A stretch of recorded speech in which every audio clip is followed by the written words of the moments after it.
Myla.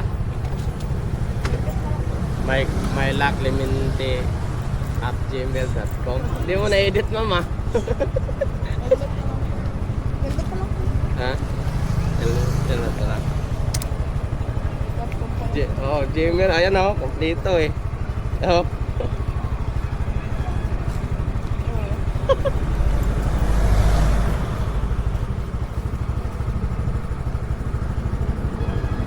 At least wala kang ano, kakaiba.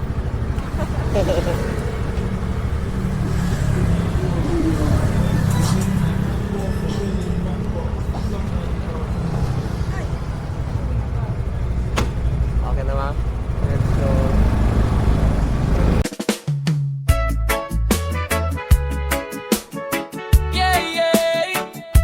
Katots, yeah man. Tama mo ba ang hangin? Araw sa mukha, buhay sa daan.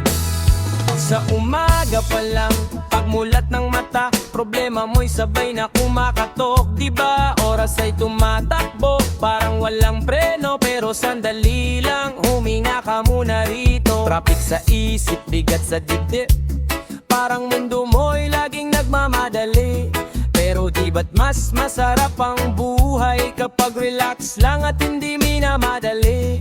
Ibitaw mo muna ang bigat na pasan, di lahat ng laban kailangang lagpasan. Makinig ka sa tahimik at simoy ng hangin dumaraan, may dahilan kung bakit ka huminto dyan. Relax ka lang, dahan-dahan sa daan, may libreng sakay si Kato. Relax ka lang, huwag makipagkarera, buhay ay alon, hindi man tuwid ang daan. Relax ka lang, si Katots na ang bahala sa'yo. Puminit ang ulo, chill ride lang tayo. Dapat simple lang, makikita mo, gagaan din yan. Whoa.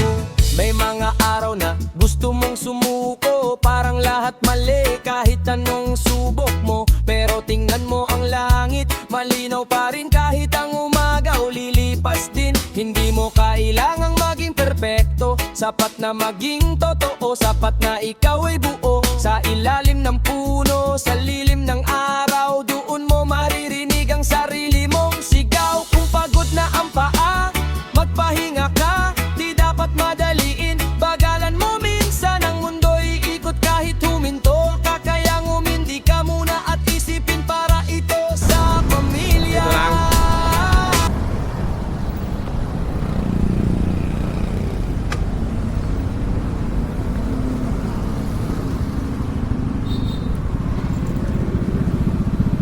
Ma'am, nagpa-vlog ako, i-upload ko lang. Okay lang. Ano ma'am, free rides. Wala pong bayad ma'am. Yun yung content ko. Walang bayad. Okay na, walang bayad. Okay. Kaway ka.